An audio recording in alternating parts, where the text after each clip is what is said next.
పిల్లలు కావాలనే మీ కలను నెరవేర్చుకోండి. మొదటి కన్సల్టేషన్, మొదటి స్కానింగ్ ఉచితం. వివరాల కొరకు హెగ్డే ఫెర్టిలిటీని సంప్రదించండి. నమస్తే, నేను విజయ్.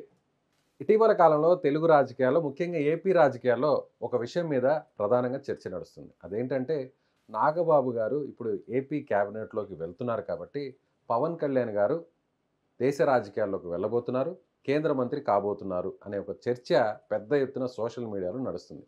ఇది నిజమా కాదా? ఆయన జాతక రీత్యా ఆ పరిస్థితులు ఉన్నాయా లేదా తెలుసుకుందాం. మనతో పాటు ఉన్నారు ప్రముఖ జ్యోతిష్య పండితులు కృష్ణసూది గారు. నమస్తే గురుగారు. నమస్కారం అండి. పవన్ కళ్యాణ్ డిప్యూటీ సీఎం అయ్యారు. ఆయన గ్రాఫ్ విపరీతంగా పెరుగుతుంది పొలిటికల్గా. ఆయన శని వదిలిపోతున్నాడు ఆయన దాంట్లో. ఆయన ఇంకా గ్రాఫ్ కూడా పెరిగే అవకాశం ఇంకా పెరిగే అవకాశం ఉంది. ఆయన దేశ రాజకీయాల్లో కూడా కీలకమైన వ్యక్తిగా మారుతారని చెప్పొచ్చు. సో అది పరిశ్రమకు లింక్ పెట్టాలి. ఆయన రంగం మారారనుకోండి. ఇప్పుడు ఆయన రాజకీయ రంగం, ఇప్పుడు ఆయన సినిమా రంగం నుంచి రాజకీయ రంగంలోకి వెళ్ళిపోయారు. దానివల్ల కాన్సన్ట్రేషన్ అంతా కూడా పబ్లిక్ మీద, పాలిటిక్స్ మీదే ఉంది. ఆయన సో ఆయన అలా చూడాలంటారు, అలా పొలిటికల్ యాంగిల్లో ఇప్పుడు చూడాలి. ఎన్టీ రామారావు ఉన్నారండి ఒక స్టేజ్లో. ఆయన ఆ రోజుల్లో ఆయన తీసుకుని నేను సినిమా రంగం నుంచి హఠాత్తుగా రాజకీయ రంగంలోకి వచ్చాడు. 9 నెలల్లో పార్టీ పెట్టడం అయిపోయింది, అధికారంలోకి రావడం కూడా గడిచిపోయింది. ఈ పవన్ కళ్యాణ్ గారి జాతకంలో కూడా ఆయన ఎప్పటి నుంచో ప్రయత్నం చేసినా ఇప్పుడు పూర్తి స్థాయిలో ఆయన రాజకీయ నాయకుడిగా మార్చినటువంటి పరిస్థితులు, గ్రహగతులు అని చెప్పచ్చు. ఇవాళ వరకు ఆయన ప్రయత్నం చేస్తున్నారు. గత ఎన్నికల్లో ఓడిపోయారు, 2 చోట్ల నుంచి ఓడిపోయారు. ఆయన పార్టీకి ఒక సీటు కూడా రాలేదు.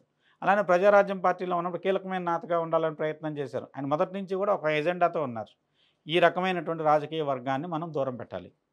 ఆ పర్టికులర్గా ఆ నినాదంతోనే మాట్లాడుకుంటూ వచ్చారు. రాజకీయ వరవని తీసుకురావాలి, మార్పు తీసుకురావాలి, ప్రశ్నించాలనే నినాదంతో ఆయన వచ్చారు. సక్సెస్ అయ్యారు. ఇవాళ సక్సెస్ అయ్యారు. అంటే రెండు ఎలక్షన్స్ పాటు ఆయన వేచి చూడాల్సి వచ్చింది. ఇవాళ ఏంటంటే ఆయన జాతకంలో ఆయనకి ఏళ్ళు నడిచినంత కాలం ఆయన్ని ఎక్కడికి వెళ్ళినా ఓడిపోయాడు. లేదా రకరకాల పేర్లతో పిలిచారు. ఎందుకు ఆయనతో స్థాయికి తగిన వ్యక్తులు కూడా ఎన్నో రకాలుగా విమర్శించారు. ఇప్పుడు ఏమంటున్నారు, ఆయన వాళ్ళే పొగుడుతున్నారు. ఏమంటున్నారు, 100% ఫలితం ఈ ఒక్కళ్ళకి రాజకీయాల్లో ఇది ఎవరికి జరగంది. ఎంత పోటీ చేసిన ప్రతి చోట విజయం సాధించారంటే 100% సక్సెస్ రేట్ ఎవరికి రాలేదు. అది ఆయన వల్లే సాధ్యపడింది. స్వయంగా మోడీ గారే ఆయన్ని పొగుడుతున్నారు. ఆయన ఎప్పుడు ఏ అపాయింట్మెంట్ అడిగినా నేరుగా సెంట్రల్ మినిస్టర్స్ వెంటనే నిమిషాల్లో ఇచ్చేస్తున్నారు. ఆయన కనుక ప్రయత్నం చేస్తే, లేదంటే కొంచెం తన పందాన్ని మార్చుకోగనక సెంట్రల్ రాజకీయాల మీద దాని మీద కాన్సన్ట్రేట్ చేస్తే దేశంలో ప్రముఖమైన నేతగా ఎదుగుతారు. ఇక్కడ ఇంకొక చర్చ కూడా ఒకటి నడుస్తుంది గురువుగారు. ఇది సినీ పరిశ్రమకు సంబంధించిన కాకపోయినా రాజకీయ పరంగా చూసినా కూడా అంటే పవన్ కళ్యాణ్ గారు కేంద్ర మంత్రిగా వెళ్ళబోతున్నారు అనే ఒక చర్చ నడుస్తుంది. ఆ పరిస్థితి ఏమన్నా ఉంది ఆయన జాతక రీత్యా? నేను ఇది నాగబాబు గారు రాష్ట్ర మంత్రివర్గంలోకి వస్తున్నారు కాబట్టి ఆయన ఇటు వస్తే ఆయన అటు వెళ్తారు అనేది అది మీరే మొదటిసారి అంటున్నారు నాతో. నిజంగా అయితే మటుకు ఆయన జాతకం ప్రకారం రాష్ట్ర రాజకీయాల్లో ఆయన ఫలితం వచ్చేసి 10% అయితే, అదే దేశ రాజకీయాల్లోకి వెళ్తే ఆయన 100% విజయవంతం అవుతారు. ఇప్పుడు ఏదో 21 గెలిచారంటున్నారు. కానీ ఏంటంటే దేశ రాజకీయాల్లో మిగతా రాష్ట్రాల్లో కూడా ఆయన యొక్క చరిష్మా కానివ్వండి, ఆయన యొక్క కృషి కానివ్వండి, జనామతం పొందడానికి ఎన్నో అవకాశాలు ఉన్నాయి. అంటే దేశస్థాయి వ్యక్తి జాతకం. మేము వ్యక్తిగత జాతకాలు చూసేటప్పుడు ఒక వ్యక్తి ఎమ్మెల్యే అవుతాడా, ఎంపీ అవుతాడా, దానికి కొన్ని యోగాలు ఉన్నాయి.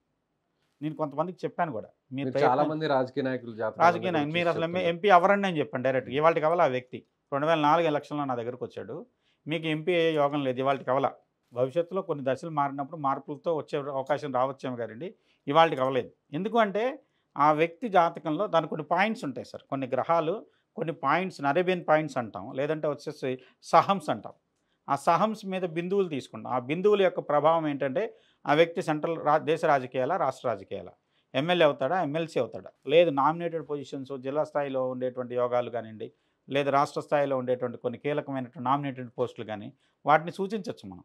వాటి ప్రకారం వచ్చేసి ఈ వ్యక్తి యోగా పొందుతాడని చెప్పచ్చు. దాని వరకు అవకాశం ఉంటుంది. అది దాని ప్రకారం ఏంటంటే సెంట్రల్ జాతకంలో పవన్ కళ్యాణ్ గారిది ఒక అఖండ యోగం ఉన్న జాతకం.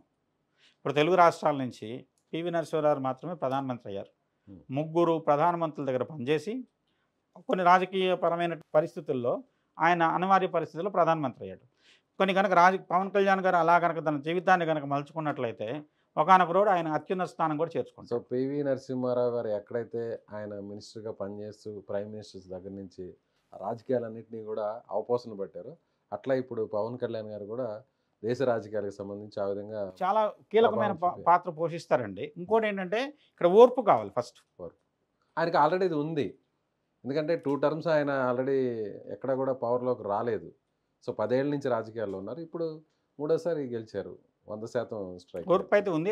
కానీ దానికి సంబంధించిన దాని కాల పరీక్ష ఓకే. అప్పటికున్న దేశకాల పరిస్థితులు కానీ ఇప్పుడు ఎందుకంటే ఇవాళ మీరు గమనిస్తే ఇప్పుడు దేశ రాజకీయ ముఖచిత్రం మారేటువంటి పరిస్థితులు కనపడుతున్నాయి. దాంట్లో ఆయన కీలకమైన హోదాకి వెళ్తారు. ఎందుకంటే కొన్ని యోగం కలిసి రావాలి, కాలం కూడా కలిసి రావాలి. ఇప్పుడు మీకు భవిష్యత్తులో జరిగే జోత అసలు వాళ్ళు ఊహించరు. కొంతమంది దేవగౌడ లాంటి వాళ్ళు ప్రధానమంత్రి అవుతారని వాళ్ళు ఎప్పుడూ అనుకోని ఉండరు, రాష్ట్ర ముఖ్యమంత్రి. కానీ అనూహ్యమైన పరిణామాలు ఐకే గుజరాల్ కానీ దేవగౌడ గారు కానీ ప్రధానమంత్రులు అయి కూర్చున్నారు. అలానే పివి నరసింహారావు గారు అనుకోని పరిస్థితుల్లోనే ప్రధానమంత్రి కావడం జరిగింది. ఇలాంటి అనూహ్యమైన పరిస్థితులు ఆయనకు దోహదపడతాయి ఎదగడానికి. సో నాగబాబు గారు ఆయన ఇప్పుడు కొత్తగా ఆయన పూర్తి స్థాయి రాజకీయ నాయకుడిగా మారబోతున్నారు, మంత్రివర్గంలోకి వెళ్ళబోతున్నారు. ఇప్పటివరకు ఆయన సినీ నిర్మాతగా, నటుడుగా సక్సెస్ అయ్యారు. నా దృష్టిలో నాగబాబు గారిది షాడో చాట్ అండి. ఒక వ్యక్తి నీడలోనే ఉంటుంది.